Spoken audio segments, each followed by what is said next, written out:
임상 현장에서 수많은 환자를 돌보셨던 교수님이 이제는 학생의 든든한 멘토로 함께하고 계십니다. 광주대학교 간호학과 이재면님 소개하겠습니다. 안녕하세요. 안녕하세요. 반갑습니다. 광주대학교 간호학과에서 아이들을 가르치고 있는 이지은 교수라고 합니다. 와. 첫 번째 질문하도록 하겠습니다. 교수님이 심리혈관 응급치료실에서 근무하셨다고 하는데 가장 많이 보셨던 환자 유형은 무엇이 있을까요? 네, 심내혈관 응급치료실은 심장과 뇌에 문제가 있으신 환자분들이 방문을 하십니다. 우리가 잘 아는 심근경색 환자, 뇌졸중 환자가 대부분입니다. 예전에는 중노년기 환자들이 많았지만 지금은 생활습관병으로 인해서 40대, 50대 젊은 성인에서도 많이 발생을 하고 있습니다. 그렇다면 심근경색증이나 뇌졸중의 전조 증상이 있을까요? 전조 증상이 있습니다. 우선 심근경색은 말 그대로 심장에 공급하는 혈관이 막혀서 발생하는 질병이어서 심장이 무지 아픕니다. 그래서 쥐어짜는 듯한 통증을 호소하시고 또는 팔이나 어깨로 강사되는 통증, 구토, 식은땀 이런 증상들이 나타나세요. 뇌혈관에 문제가 발생해서 나타나는 뇌졸중 환자의 경우에는 급작스럽게 한쪽 팔다리에 마비 또는 감각, 소식, 말을 하고 싶은데 갑자기 말이 나오지 않거나 하는 이런 증상들이 발생해요. 매우 시간이 중요할 것 같다는 생각이 드는데요. 심리혈관 치료 환자에게 흔히 골든타임이 중요하다고 합니다. 실제 응급치료실에서 골든타임의 중요성을 실감한 사례가 있으실까요? 응급치료실에서 근무를 하면서 정말 그런 골든타임에 대해서 실감합니다. 한 예를 말씀을 드리면 똑같은 뇌졸중 환자예요. 50대 남성이고 식사를 하는 점심시간이었어요. 점심 식사를 하는데 갑자기 오른쪽에 힘이 빠져서 숟갈을 떨어뜨려버리고 말을 못하고 쓰러지는 그런 증상이 나타나요. 옆에 있던 동료가 바로 즉시 신고를 해서 이송을 하게 되죠. 그러면 1시간 이내 병원에 왔기 때문에 팔전용해제 치료를 받을 수 있고 환자는 건강하게 다시 퇴원을 할 수 있습니다. 그런데 또 한 남성은 새벽에 운동을 한 거예요. 아무도 없죠. 갑자기 증상이 발생했어요. 벤치에 앉아서 사람들이 지나다닐 때까지 5시간, 6시간이 방치돼 버렸어요. 그 환자분은 오셔서 치료를 받으셔도 후유증이 남기 때문에 한쪽이 이제 마비가 된 상태로 이렇게 삶을 계속해서 살아가셔야 되는 상황이 발생해요. 사람들이 응급실을 이용할 때 이건 조금 잘못 알고 계신 것 같다라고 느끼신 부분이 있을까요? 응급실을 이용하면서 일반 사람들은 되게 이렇게 생각합니다. 내가 지금 아픈데 응급실을 가면 응급하게 빠르게 치료와 진료를 받을 수 있겠구나. 그 오해가 가장 흔한데요. 응급실은 중증 환자나 또는 긴급하게 치료를 받아야 하는 환자들이 우선시입니다.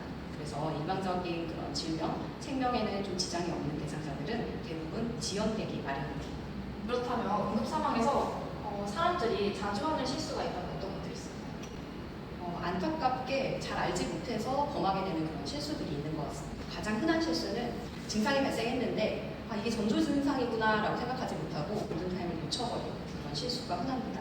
그리고 또 도와주려고 갑자기 몸을 일으키거나 또는 물을 마시게 한다든지 하는 경우가 기도폐색을 일으킬 수도 있습니다. 그렇군요. 그럼 만약에 눈앞에서 심혈관 질환이 의심되는 환자가 쓰러졌다. 이때 저희가 해야 할 가장 올바른 대처 방법이 있다면 무엇일까요? 심정지 상황 의심되네요. 그 경우에는 먼저 119 신고를 해야 되겠죠. 먼저 반응을 확인합니다. 119 신고하고 주변에 작은 제세분기가 있다면 가져와서 사용할 수 있도록 요청해야 합니다. 환자분이 갑자기 또 의식이 있다. 그러면 안전한 장소로 이동을 해서 편안한 자세를 취하도록 해줍니다. 근데 의복이 굉장히 꽉 조여 있다. 그러면 편안하게 의복을 풀어서 좀 느슨한 상태로 환자분이 회복할 수 있도록 해드려야 되고요. 만약에 맥박과 호흡이 없다. 이 경우에는 즉시 심폐소생술을 진행을 해야 합니다. 문호흡과 가슴압박을 30대 2비율로 쭉 진행을 하면서 구급차, 구급대가 오기까지 계속해서 심폐소생술을 해야 합니다. 우리 그러면 당황하지 않고 퇴행하는 게 가장 더 중요할 것 같습니다. 그러면 저희 마지막으로 심리혈관 질환 관련해서 사람들이 일상에서 반드시 기억했으면 하는 예방 습관이나 메시지가 있다면 어떤 것들이 있을까요? 심내혈관 질환을 막는 가장 확실한 방법은 일상의 작은 습관입니다. 나의 건강한 생활 습관을 만드는 것이 무엇보다 중요합니다. 그리고 내 몸에 대해서도 많은 관심을 가지고 있어야 돼요. 자, 그러면서 전조 증상이 발생하면 즉시 신고해서 이송할 수 있어야 돼요. 이런 부분들을 간단하게 3S로 한번 만들어 봤는데요. 3S를 실천해 봅시다. 나쁜 생활 습관 멈추기. 스탑! 네. 혈압, 혈당, 내 몸의 상태 살피기. 스캔! 전조 증상이 나타났다. 즉시 119에 신고하고 전문 의료기관으로 이송하기. 센! 의 3S를 잘 기억하시면 좋을 것 같습니다. 저희 진짜 마지막으로 추가로 우리 전하고 싶은 말 있으실까요? 꼭 드리고 싶은 말씀은 심뇌혈관 질환은 예방과 대처가 가능합니다. 의료진의 몫이 아니라 우리 생활 속의 안전 습관으로 예방이 가능한 질병이다라는 것을 좀 강조하고 싶고요. 나 자신과 소중한 가족의 생명을 지킬 수 있는 방법은 전조 증상에 대한 올바른 인식, 신속한 대응이다. 이렇게 말씀드리고 싶습니다. 감사합니다. 감사합니다. 지금 바로 당신의 골드타임 잡으시겠습니까?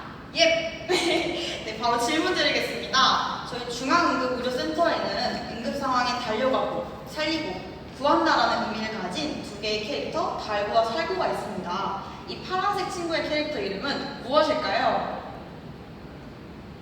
달고! 달고 정답입니다. 달고 같은 경우는 응급상에 바로 달려가서 환자의 생명을 구해준다를 줄여서 달고라고 합니다. 응급 환자의 요청을 잘 듣기 위해 쫄깃하기가 특징입니다.